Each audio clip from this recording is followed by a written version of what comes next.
Class 10th की mathematics की जो पेपर है वो मैं आपको सॉल्व करा रहा हूँ। ये बिल्कुल वायरल पेपर जैसा है और इसी पैटर्न में हर साल क्वेश्चन आते हैं। ठीक है, जैसे देख के आपको लग भी रहा होगा। सो क्वेश्चन नंबर 1 आपसे क्या बोल रहा है, निम्न में परिमेय संख्या कौन सी है। ठीक है, आपको बताना है कि बेटा परिमेय संख्या कौन सी है। सो देखो परिमेय संख्या कौन सी है, √4। अगर √4 को मैं बाहर निकाल लूँगा तो हो जाएगा 2। ठीक है, और ये 2 एक प्राकृतिक संख्या है और हर एक प्राकृतिक संख्या परिमेय संख्या होती है। P/Q के रूप में इसे मैं लिख सकता हूँ जहाँ Q का मान 0 नहीं है और दोनों का HCF भी 1 आएगा। बाकी √3 अपरिमेय है, पाई अपरिमेय होती है, 2 + √5 भी एक अपरिमेय संख्या है। क्वेश्चन नंबर 2 पे आ जाते हैं। क्या बोल रहे हैं, यदि समीकरण युग्म द्वारा निरूपित रेखा समानांतर हो तो K का मान ज्ञात कीजिए। ठीक है, मैं आपको सारे क्वेश्चन डिटेल में सॉल्व कराऊंगा, टेंशन मत लो। समीकरण युग्म समानांतर के लिए बोला है। ठीक है, आपको पता है क्योंकि इसको डिटेल में सॉल्व करना है ना, सॉल्व नहीं करना, इसका ऑप्शन दे रखे हैं तो डायरेक्ट कर रहे हैं। समानांतर के लिए क्या होता है ना बेटा, A1/A2, B1/B2 और C1/C2 आपस में बराबर होते हैं। A1 का मान कितना है यहाँ पर 6 और A2 का मान यहाँ पर क्या है K। B1 कितना है यहाँ पर -3 और B2 यहाँ पर -1 y का गुणांक। C1 + K10 C2 9। अच्छा, समानांतर रेखाएं हो तो समानांतर के लिए A1/A2 बराबर होता है B1/B2 और बराबर नहीं होता C1/C2। ठीक है, ये ध्यान रखना। सो ये चीज़ नहीं है तो पहले तो बराबर ले लेंगे, इससे ये कटा तो 6/K और ये 3/1, 3 × 3 3 × 2 6, तिरछे गुणा कर दो, K कम K और 2 1 कम 2, तो आंसर क्या आ जाएगा 2। क्या ऑप्शन में 2 मौजूद है? बिल्कुल है, 2 ऑप्शन सही हो जाएगा। ठीक है, कह रहे निम्नलिखित में से कौन सी किसी घटना की प्रायिकता नहीं हो सकती, तो किसी घटना की प्रायिकता कभी माइनस में नहीं होती, माइनस, तीसरा ऑप्शन सही हो जाएगा। 8 त्रिज्या वाले वृत्त का क्षेत्रफल क्या होगा बेटा, 8 त्रिज्या वाले वृत्त का क्षेत्रफल आपका क्या होगा, πr² होगा। ठीक है, सूत्र है ये। किसी वृत्त के बाहर स्थित किसी बिंदु से वृत्त पर खींची जा सकने वाली स्पर्शरेखाओं की संख्या कितनी होती है। देखो ये बेटा आपका वृत्त है और ये एक बाह्य बिंदु है, इस बिंदु से आप वृत्त पर कितनी स्पर्शरेखा खींच सकते हो, 2। तो इसका आंसर कितना होगा 2। x² - 3 के शून्य निकालने हैं, सो निकाल देते हैं। तो x² - 3 के शून्य निकालने के लिए 0 रखते हैं, शून्य। ठीक है, तो माइनस का 3 इधर के प्लस का 3 हो जाएगा, वर्गमूल निकालेंगे तो ये आपका आंसर आ जाएगा। एक होगा प्लस का 3, एक होगा माइनस का 3। ठीक है, छठा क्वेश्चन इतना आसान था। कह रहे हैं यदि किसी समांतर श्रेणी का nवां पद 2n + 3 है तो इसका 11वां पद क्या होगा। ठीक है बेटा, 7वां क्वेश्चन है। ठीक है, nवां पद हमें दे रखा है ना, यानी कि an बराबर हमें दे रखा है 2n + 3, तो हमें 11वां पद निकालना है। तो n की जगह पर क्या रख दिया 11। ठीक है, सो 11 दूनी 22 + 3, तो ये कितना हो गया 25। ठीक है, आराम से बन गया। अगला क्वेश्चन है 8वां। कह रहे हैं यदि tan a का मान cot b है तो सिद्ध कीजिए a + b 90 के बराबर है। ठीक है, तो हमें क्या दे रखा है, दिया है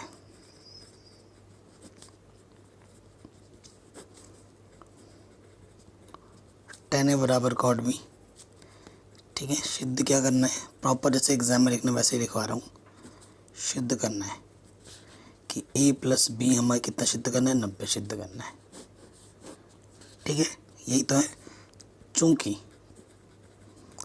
tan a बराबर cot b हमें दे रखा है, ये बराबर का चिन्ह है, इधर tan है इधर cot है, तो दोनों तरफ बराबर करना है, या तो दोनों तरफ tan करो या दोनों तरफ cot करो। आपको सूत्र पता है कि cot 90 - थीटा क्या होता है, tan थीटा होता है। तो इसको मैं लिख सकता हूँ cot के पदों में, cot 90 - थीटा, थीटा की जगह पर क्या है a, इधर है cot b, इधर से cot हट जाएगा तो क्या बचेगा 90 - का a बराबर b। ठीक है, सो माइनस के उधर आके क्या हो जाएगा प्लस का a, तो a + b बराबर 90। यही आपको सिद्ध करना था, यही आपको सिद्ध करना था, फट से हो गया आराम से। अगले क्वेश्चन पे आ जाऊँ। हमसे क्या बोला, निम्नलिखित आंकड़ों का माध्य ज्ञात कीजिए। ठीक है, तो जो भी हमें आंकड़े दे रखे हैं ना, सबसे पहले उनको हमें क्या करना है ना, आरोही क्रम में लिखना है। ठीक है, 9वां क्वेश्चन है तो यहाँ से लिखेंगे एग्जाम में, आंकड़ों को आरोही क्रम में रखने पर, आरोही क्रम में रखने पर, ठीक है। सो आरोही क्रम में रखते हैं। पहले क्या आ जाएगा, सबसे छोटा क्या है बेटा 20, 20 के बाद उसके बाद छोटा है बेटा कौन सा 25, है ना, और तो कुछ नहीं है 25, 25 के बाद क्या है 28, 28 के बाद है 29, 29 के बाद है ये क्या है 33, 33 के बाद होगा बेटा 38, है ना, 38, फिर आपका 40, फिर आपका आएगा 42, फिर आपका आएगा लास्ट में 43। कितने पद है गिनो, 1 2 3 4 5 6 7 8 9, ठीक है। तो माध्यक निकालना है हमें,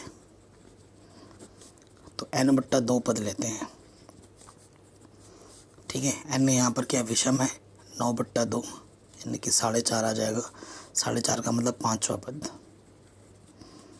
ठीक है। 1 2 3 4 5, ठीक है। तो माध्यक क्या हो जाएगा, माध्यक हो जाएगा 33, ठीक है।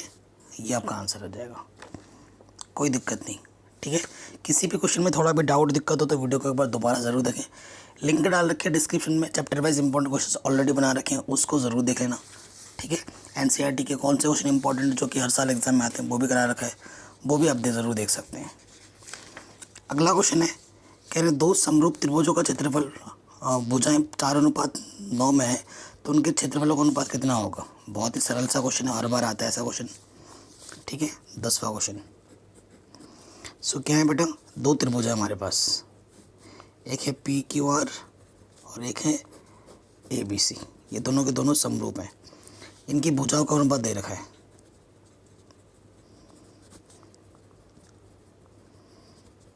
भुजा का अनुपात क्या दे रखा है, 4:9।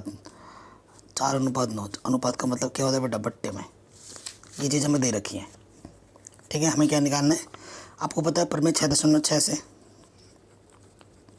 जब दो त्रिभुज समरूप होती है तो उनके संगत और उनके क्षेत्रफलों का अनुपात क्या होता है, उनके संगत भुजा के अनुपात के बराबर होता है। तो क्षेत्रफलों का अनुपात क्या होगा, क्षेत्रफलों का अनुपात क्या होता है, भुजाओं का जो भी अनुपात होता है उसका क्या कर देते हैं वर्ग, यानी कि 4/9 का क्या करना होगा वर्ग, 4 का वर्ग 16, 9 का वर्ग 81, आंसर आ जाएगा 16:81 आंसर, ठीक है।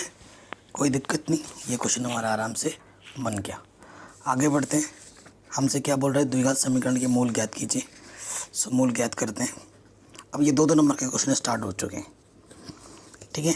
सो मूल ज्ञात करना है हमें, ये क्या है 9x² माइनस के 3x माइनस के 20, तो इसकी और इसकी गुणा होगी, ऐसे दो संख्या लेनी है 18, ऐसी दो संख्या लेनी है जिसको हम गुणा करें तो 180 आए और घटाए तो 3 आए, ठीक है, घटाए तो 3 आए। सो ऐसी दो संख्या सोचो जिनको गुणा करने पे 180 आए और घटाने पे 3 आए, 12 और 15, 12 पंजे 60, 12 कम 12 और 6 18, हाँ। तो ऐसी दो संख्या कितनी है 15 और 12 हैं, तो x² माइनस जब भी होगी ब्रैकेट लगा के रखना, फिर दूसरी है 12x, ठीक है। माइनस अंदर गुणा कर दो, माइनस माइनस प्लस, ठीक हो गया। यहाँ से एक जोड़ा है और यहाँ से एक जोड़ा है, इस जोड़े से बेटा 3 का भागा दोनों में जाएगा और x का भागा भी कम से कम दोनों में जाएगा, 3 3 9, x² से x बाहर, x बचा 3 बचे 15, x ऑलरेडी बाहर है। यहाँ से इसका किसका भागा जाएगा 4 का, 4 3 12, x 4 पंजे 20। देखो जो 2 बार है सही है, यानी कि अगर सेम टू सेम नहीं आता यानी कि गड़बड़ गया, जो 2 बार है उसको हम 1 बार लिखते हैं, है ना, और जो आपने उभयनिष्ठ निकाला उसका दूसरे ब्रैकेट में, ठीक है। यदि 3x माइनस 5 बराबर 0। तो ये माइनस का इस तरफ आके प्लस का हो जाएगा और ये जो गुणे महिंद्रा के बट्टे में हो जाएगा। ठीक है, और दूसरा वाला ले लूँ, यदि 3x प्लस 4 बराबर 0, तो प्लस का 4 इधर के माइनस का 4 हो गया और ये जो 3 गुणे महिंद्रा के क्या हो जाएगा बेटा, बट्टे में हो जाएगा। तो ये क्वेश्चन भी हमारा आराम से बन गया, कोई दिक्कत नहीं। अगले क्वेश्चन में आ जाऊँ, अथवा में है, तो जब भी क्वेश्चन ऐसे आए ना जो ज़्यादा आसान लगे, जिसमें टाइम कम लगे, वो करना। कह रहे इस समांतर श्रेणी का कौन सा पद 78 है। बहुत ही सरल सा क्वेश्चन है। ठीक है, अथवा वाला हम सब करेंगे। तो एपीए में दे रखा है समांतर श्रेणी, लास्ट वाला पद कौन सा 78 है। यहाँ प्रथम पद कितना है बेटा 3, सर्वांतर क्या होगा 8 माइनस 3 यानी कि 5। अंतिम पद ए एन बराबर 78 और एन हमें ज्ञात करना है कि नहीं। हम जानते हैं, पेज बचा रहा हूँ बेटा, ये ध्यान रखना। ठीक है, वी नो दैट, हम क्या जानते हैं कि ए एन बराबर क्या होता है बेटा, A plus N minus 1 into D होते हैं। तो ए एन का मान कितना है बच्चों 78, ए का मान कितना है 3, एन ज्ञात करना है और डी हमारे पास 5 है। प्लस का 3 इधर के माइनस का हो जाएगा तो 75 बचेगा, डायरेक्ट कर दिया। 5 से काटो, 5 कम 5, 5 बचे 25। माइनस का एन इधर के, सॉरी माइनस का 1 इधर के प्लस का 1 हो जाएगा, तो एन का मान कितना आ जाएगा 16। अर्थात श्रेणी में कितने पद होंगे 16 पद होंगे, है ना। तो ये इसका आंसर आ जाएगा। अगले क्वेश्चन पे आ जाते हैं 12वें। यदि 10 ए प्लस बी इतना है और ए माइनस बी इतना है तो ए और बी के मान ज्ञात करने हैं। बहुत ही आसान क्वेश्चन है, ठीक है ना, हर बार आते हैं ऐसे क्वेश्चन। किसी भी क्वेश्चन में जो थोड़ा सा भी डाउट दिक्कत लगे तो मैं आपसे रिक्वेस्ट करूंगा कि वीडियो को एक बार दोबारा ज़रूर देखें, ठीक है। चलिए अगले क्वेश्चन में आते हैं। सो ये तो बहुत ही सिंपल क्वेश्चन है।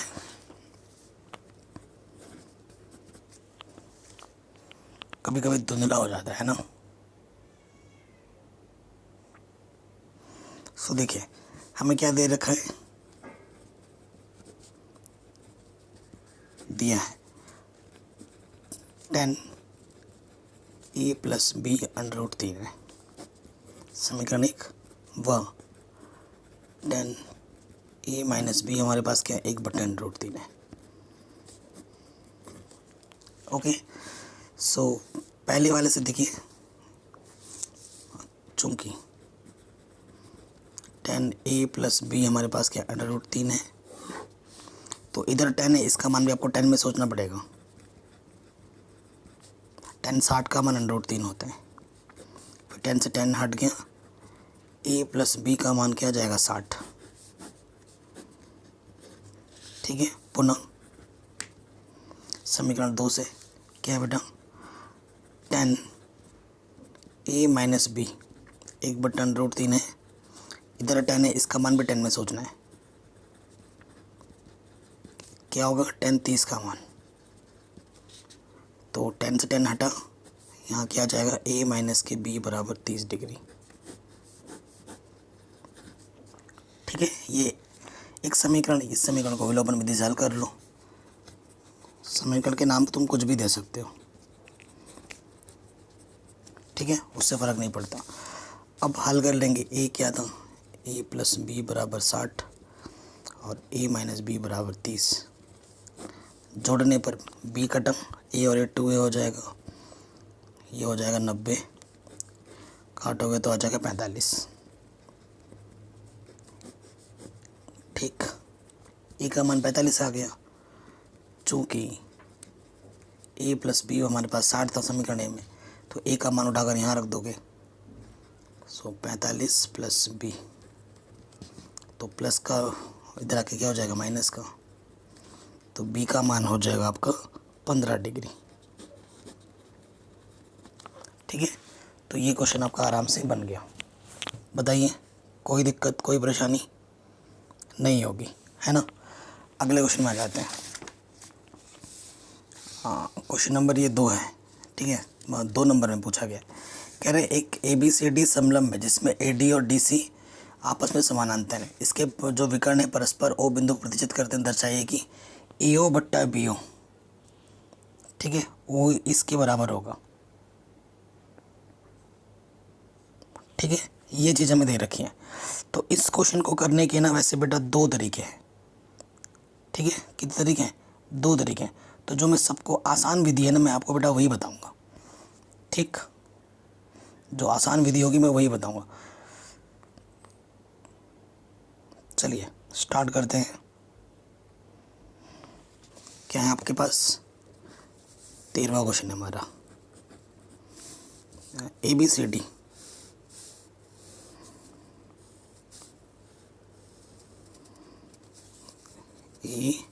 ABCD। ठीक है, ABCD हमारे पास क्या है? एक समलंब चतुर्भुज है। क्लियर, कोई दिक्कत नहीं, कोई परेशानी नहीं। और हमसे ये बोला गया कि ये भुजा इसके समानांतर है और इसके जो विकर्ण है, ठीक है, इसके जो विकर्ण है वो O बिंदु पर प्रतिच्छेद करते हैं। ठीक है, कोई दिक्कत यहाँ तक, कोई परेशानी यहाँ तक नहीं होनी चाहिए। ठीक, हमें पहले से दिया हुआ है कि जो AB है वो समानांतर है किसके? DC के। और पहले से ही बोल रखा कि ABCD एक समलंब है। ठीक है, अब हम क्या करेंगे ना, अपने अनुसार हमने इस भुजा के समानांतर एक भुजा और मान ली। ठीक है, हम मान लेते हैं, माना यहाँ मान लेते हैं कि ये जो EO है, ठीक है, वो समानांतर है DC के। ठीक है, अगर ये अपने से हमने माना है कि EO अगर इसके समानांतर है तो ऑटोमेटिकली ये इसके भी समानांतर हो जाएगा। इट सिंप्लाइज कि जो EO है बेटा वो AB के भी समानांतर होगा, क्योंकि DC और AB पहले से ही समानांतर है। क्योंकि प्रूफ हमें क्या करना है, हमें सिद्ध क्या करना है, उस पर नज़र डालो ना, इसीलिए मैं ये सब करना पड़ रहा है। हमें सिद्ध करना है, हमें सिद्ध क्या करना है? AO बट्टा BO, AO बट्टा OB, AO बट्टा OB किसके बराबर? CO बट्टा DO। ठीक है, ये चीज़ हमें क्या करनी है बेटा? सिद्ध करनी है।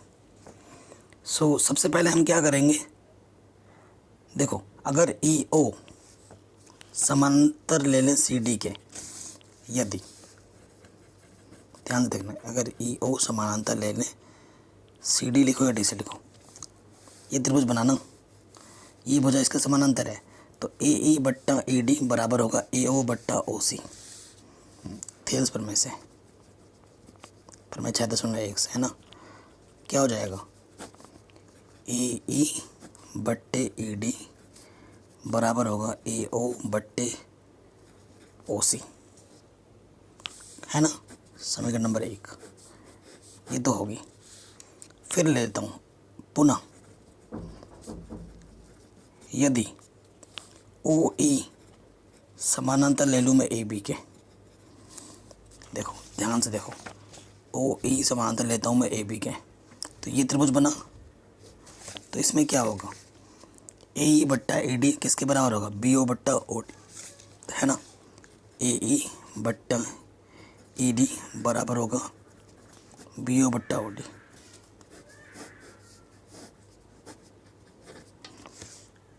ठीक है, ये चीज़ होगी, कोई दिक्कत, कोई परेशानी यहाँ तक नहीं है। देखो इधर भी AE बट्टा AD है, इधर भी AE बट्टा AD है, दोनों की तुलना कर दो।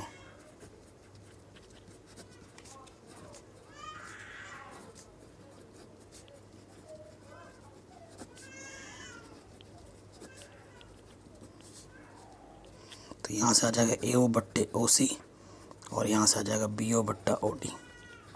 ठीक है, इससे ये हट गया, ये चीज़ इसके बराबर आ गई, लेकिन ये प्रूफ करना था, ये नहीं। तो ये इधर ये आ जाएगा, ये ऊपर से तिरछे गुणा कर दोगे, ये BO नीचे आ जाएगा। BO बोलो या OB बोलो, बात एक ही है। ठीक है, तो ये चीज़ हमें मिल जाएगी और यही हमें प्रूफ करना था। और ये क्वेश्चन काफ़ी इंपॉर्टेंट है, इसमें तो 2 नंबर पूछा गया है, मेरे विचार से ये क्वेश्चन 3 नंबर के लायक है। ठीक है, ये क्वेश्चन आपके एग्ज़ाम में आ सकता है। अगले क्वेश्चन में आ जाते हैं। क्वेश्चन क्या बोल रहे हैं? उस बिंदु के निर्देशांक ज्ञात कीजिए जो बिंदु इतने इतने को जोड़ने वाले रेखाखंड को 3:1 में विभाजित करते हैं। बहुत ही सरल सा क्वेश्चन और इम्पोर्टेंट है। हर एक क्वेश्चन यहाँ से इम्पोर्टेंट है जो भी हम कर रहे हैं, ठीक है। सो देखो बेटा, यहाँ पर ए बिंदु हमारे पास है 4,-3 और जो बी बिंदु है वो है हमारे पास 8,5, ठीक है। और एक बिंदु पी है बीचों बीच कहीं पर, इसके बीच में कहीं पर भी आएगा, जो कि 3:1 में विभाजित करता है, ठीक है। सो हमारे पास बेटा M1 ये है और ये M2 है, ये X1 है, ये Y1 है, ये X2 है, ये Y2 है। हमें विभाजन सूत्र लगाना है,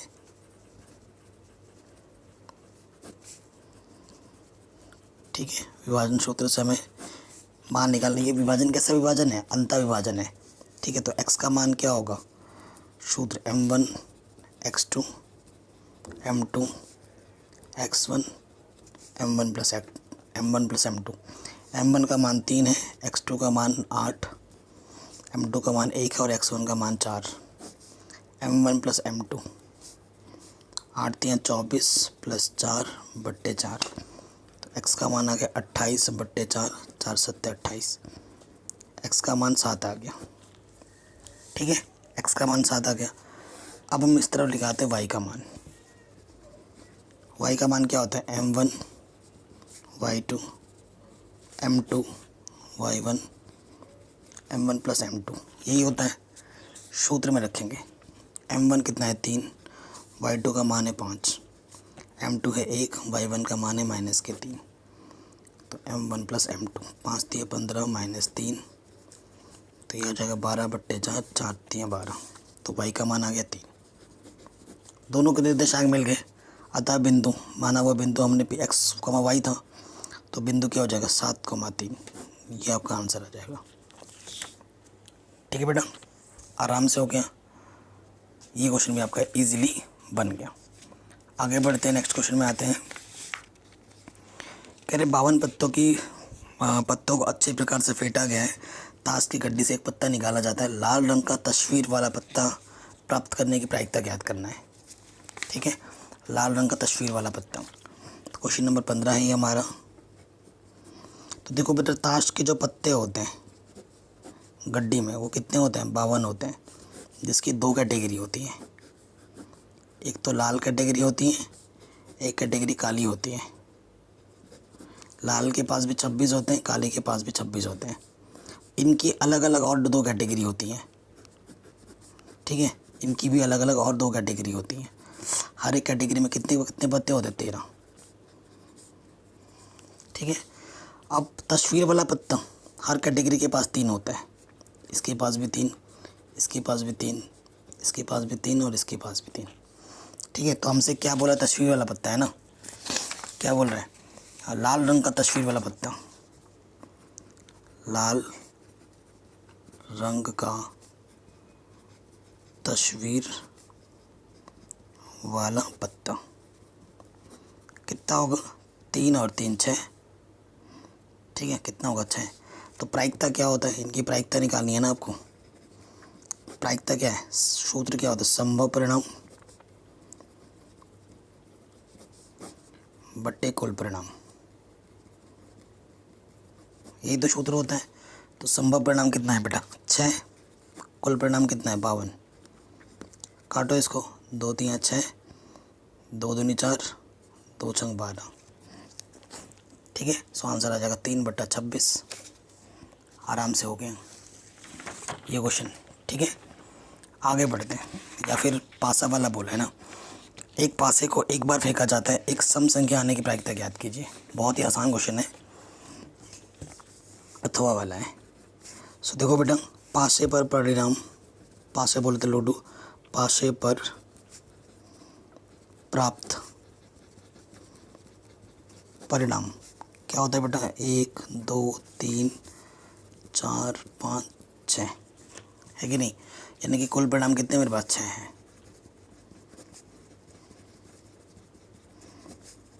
कुल परिणाम 6 है। सम संख्या, तो सम संख्या इसमें क्या है बेटा? सम संख्या इसमें 2 4 6 है ना। जो संख्या 2 से विभाजित हो जाती है उसे हम सम संख्या कहते हैं। तो 2 4 6 है, ठीक है। तो इसकी सम संख्या आने की प्रायिकता प्रश्नानुसार प्रश्नानुसार सम संख्या आने की प्रायिकता। तो संभव परिणाम कितने हैं? 3, कुल परिणाम 6, 3 एक कम 3, 3 दूनी 6। ठीक है, आंसर क्या आ जाएगा? 1/2। अगला क्वेश्चन अब 3 नंबर के स्टार्ट हो रहे हैं। कह रहे यूक्लिड विभाजन एल्गोरिथम का प्रयोग करके संख्या 135 और 225 का एचसीएफ ज्ञात कीजिए। ठीक है, तो चलिए करते हैं 16वां नंबर। तो आपको पहले पता ही है 225 बड़ी है 135 से, तो हम यहाँ लिखेंगे यूक्लिड विभाजन प्रमेय द्वारा। तो देखो बेटा 225 इस तरफ रखेंगे, 135 इस तरफ रखेंगे। सो 135 इधर होगा और 225 इस तरफ होगा। 135 एक कम 135, 5 में से 5 घटाएंगे 0, और यहाँ से 12 में से 3 घटाएंगे तो कितना जाएगा? 9। 90 बचेगा, एक बार गया 90 बचा। 135 और 90 लेंगे। ठीक है, 90 से अब भाग देना है 135 में, ये एक बार ही जाएगा, घटाएंगे तो कितना है? 45। तो कितना, जब तक शेषफल 0 ना तब तक करते हैं। यहाँ 45 आ गया, सो 45 से भाग देंगे 90 में, 2 बार जाएगा, शेषफल क्या आ गया? 0। तो अंतिम संख्या जिससे आपने भाग दिया था और आपको शेषफल 0 मिला वो आपकी एचसीएफ होती है। तो एचसीएफ कितना आ जाएगा? 45। तो आंसर आ जाएगा 45। कोई दिक्कत नहीं, ये क्वेश्चन भी हमने आराम से बना लिया है। अगले क्वेश्चन पे आ जाऊँ। एक समकोण त्रिभुज की ऊंचाई उसके शीर्ष के आधार से 7 सेंटीमीटर कम है। यदि कर्ण 13 सेंटीमीटर हो तो और अन्य 2 भुजाएं ज्ञात कीजिए। बहुत ही सरल क्वेश्चन है। सो देखो बेटा, हमारे पास क्या है ना, एक समकोण त्रिभुज की बात कर रहे हैं। सो आपको पता है इसे हम क्या बोलते हैं बेटा? कर्ण। ये हमारा क्या होता है? लंब। और ये हमारा क्या होता है? आधार। क्वेश्चन नंबर है हमारा ये 17। ठीक है, सो क्वेश्चन में क्या बोला? एक समकोण त्रिभुज की ऊंचाई उसके आधार से 7 सेंटीमीटर। आधार से, तो जिससे बोला है उसे मान लेते हैं, जिस पर निर्भर कर रहा है ना, माना आधार x सेंटीमीटर। तो जो ऊंचाई मतलब लंब आधार से 7 सेंटीमीटर कम है ना, यानी कि x - 7 हो जाएगा। और कर्ण हमें दे रखा है क्वेश्चन में 13। ठीक है, तो इसमें हम क्या लगा सकते हैं बेटा? पाइथागोरस प्रमेय लगा सकते हैं, है कि नहीं? तो यहाँ लिखेंगे पाइथागोरस प्रमेय से।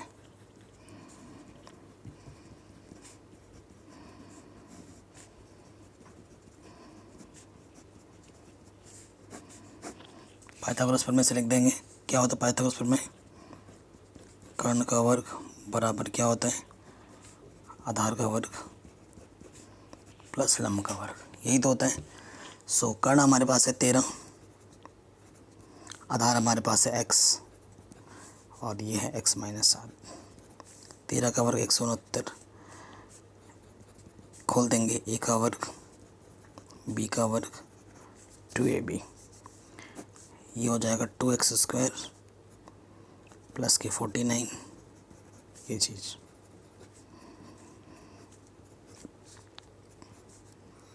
तो इसको उठा के उस तरफ ले जाओ,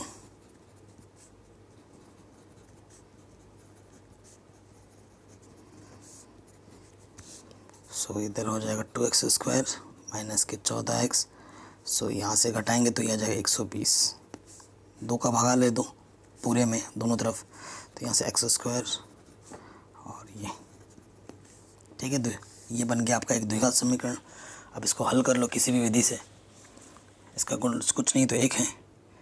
ऐसी 2 संख्या लेनी जिसको गुणा करें तो 60 है और घटाए तो 7। 12 पंजे 60, 12 में से 5 घटाएंगे 7 आ जाएगा।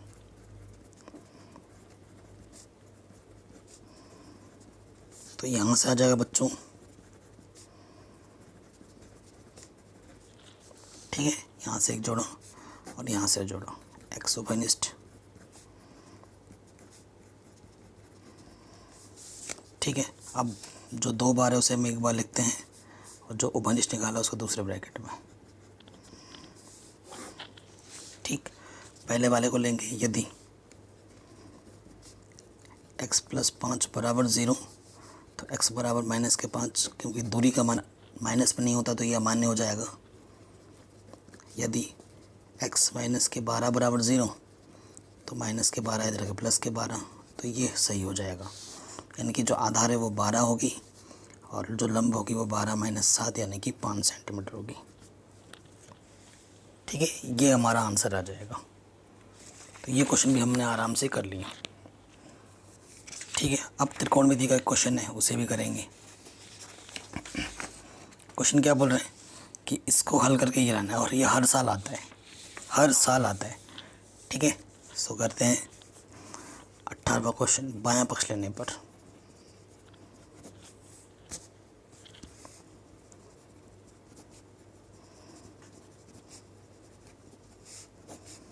बायां पक्ष ले लिया, हमारे पास बायां पक्ष में sin A 1 + cos A 1 + cos A बट्टे में sin A।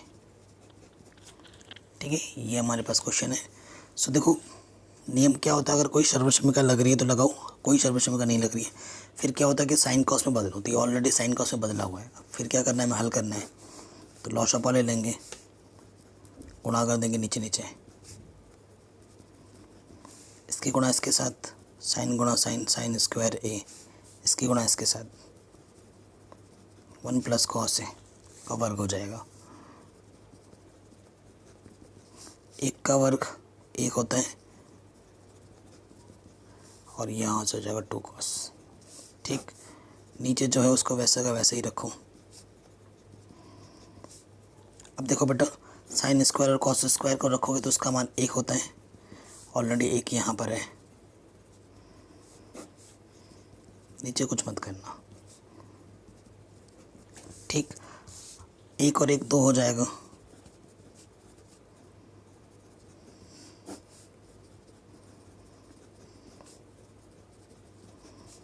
सो ऊपर से देखो बेटा 2 उभयनिष्ठ है, 2 1 = 2,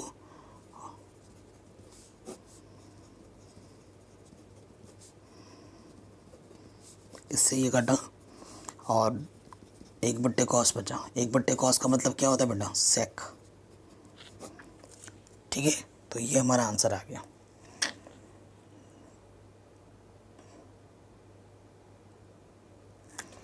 अरे भाई यहाँ तो साइन है, मैं कॉस क्यों लिख रहा हूँ, सॉरी गाइस। हाँ, साइन है तो साइन का मतलब क्या होता है, कॉसेक होता है। ठीक है, तो यहाँ क्या आ जाएगा बेटा, 2 cosec आएगा, यही आपको सिद्ध करना था। ठीक है, तो ये क्वेश्चन भी आपका हमारा आराम से बन गया। अथवा में भी है कि 15 cot A का मान 8 हो तो sin A का मान बताओ क्या होगा। तो अथवा वाला भी करते हैं, करेंगे हम सब, टेंशन मत लो। ठीक है, सो दिया है, क्या दिया हुआ है, 15 cot A 8, तो cot A का मान क्या होगा बेटा, 8/15। ठीक है, सो हमें क्या मान निकालना है बच्चों, sin A निकालना है। तो कई तरीके हैं इसके निकालने के लिए। सो आपको पता है 1 + cot स्क्वायर A क्या होता है, कॉसेक स्क्वायर है, तो कॉसेक का व्युत्क्रम साइन होता है। बाकी मेथड तो आपको पता ही है, उससे तो कर ही लोगे, इसको भी देख लो, इसमें कैलकुलेशन कम है।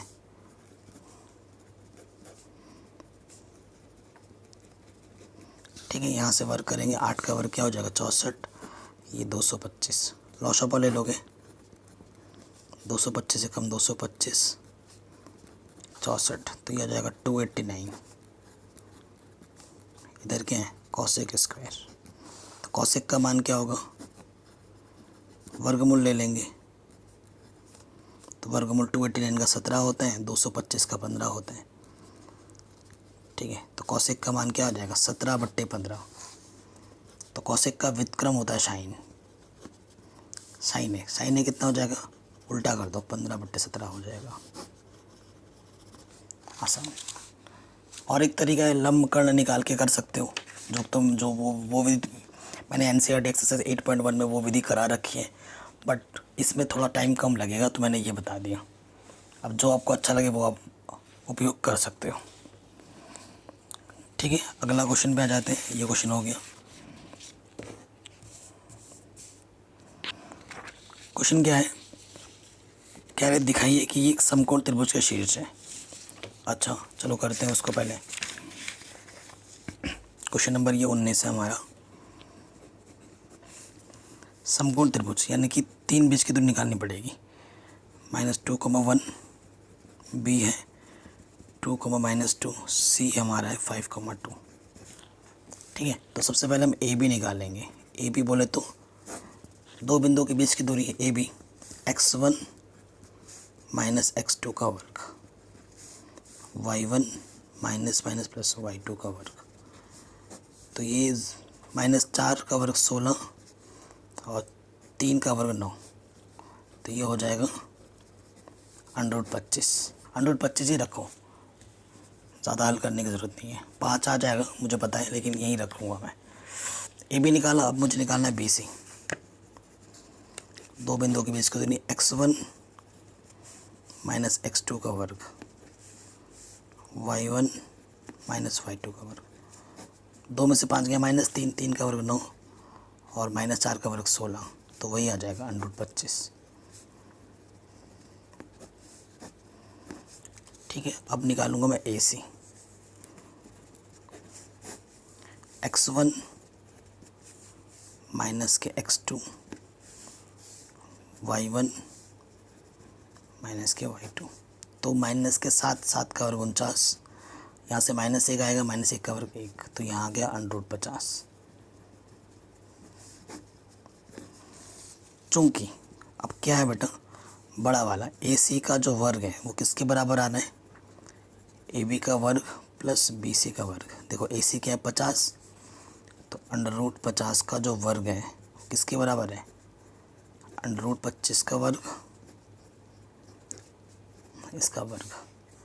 तो 50 इधर से 25 और इधर से 25, तो दोनों तरफ आ गए 50। तो किसी बड़े वाली भुजा का वर्ग बाकी दो छोटी भुजाओं के वर्ग के योगफल के बराबर है, अर्थात यह त्रिभुज समकोण त्रिभुज है। ठीक है, किसी भी क्वेश्चन में थोड़ा भी डाउट दिक्कत हो तो आप वीडियो को एक बार दोबारा ज़रूर देखें। तो ये क्वेश्चन भी हमारा आराम से बन गया। अगले क्वेश्चन में आते हैं। ग्राफी विधि से हल करने के लिए हर साल एक क्वेश्चन आता है ग्राफ का। तो 2 समीकरण में दे रखे हैं, हमें इसका ग्राफ निकालना है। ठीक है, सो ग्राफ निकालने के लिए हर साल आता है। देखिए दिया है एक क्या है बेटा 2x + y = 6, और दूसरा समीकरण में दे रखा है x - के 2y प्लस का 2 इधर के माइनस का 2 हो जाएगा। ये समीकरण नंबर 1 और ये समीकरण नंबर 2।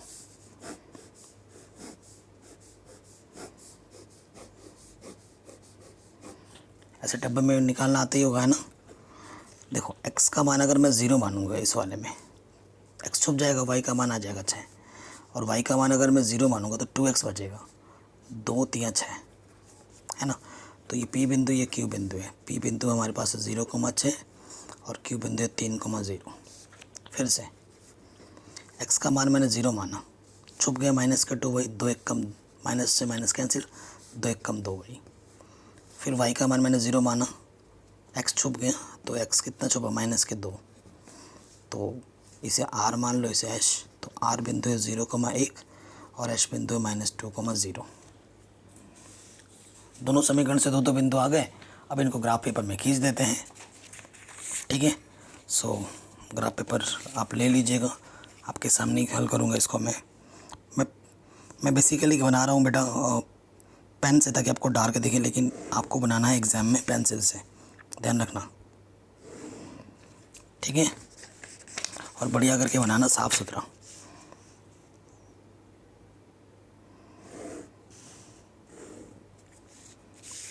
ठीक है, सो देखो इस तरफ होता है x, इस तरफ होता है x डैश, इस तरफ y, इस तरफ वाई डैश, इधर केंद्र या एक्स में 1 2 3 4 5 6, ठीक है। -1 -2 -3 -4,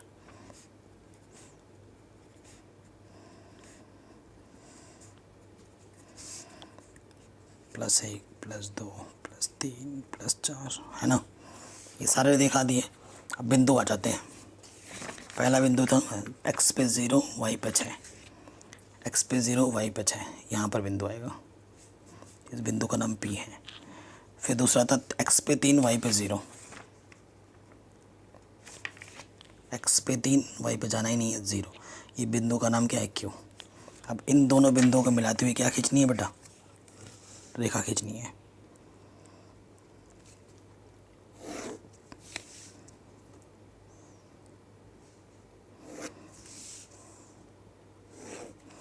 ठीक है, थोड़ा लंबा खींचना रेखा क्योंकि कटान बिंदु चाहिए होगा। फिर हमें चाहिए x पे 0 y पे 1, x पे 0 y पे 1, इस बिंदु का नाम क्या है R। और फिर है -2, x पे -2 y पे 0, -2 y पे 0, ये H बिंदु। ठीक है, इन दोनों बिंदुओं को मिलाती लाइन खींचो।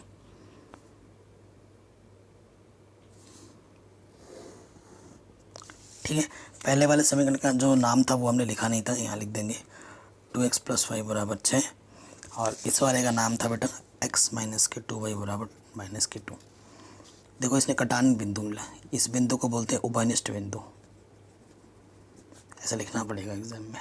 अब देखो कैसे मिलेगा, x पे कितना गया 2, y पे कितना गया 2, तो ये बिंदु है 2,2। तो जो हल होगा बेटा, इस बिंदु का नाम T बोल दो, तो वो आएगा 2,2। तो x का मान कितना है 2 और y का मान कितना है 2, ये आपका आंसर आ जाएगा। ठीक है, तो इस तरीके से ये क्वेश्चन भी आपका आराम से बन गया। आगे बढ़ते हैं नेक्स्ट क्वेश्चन में।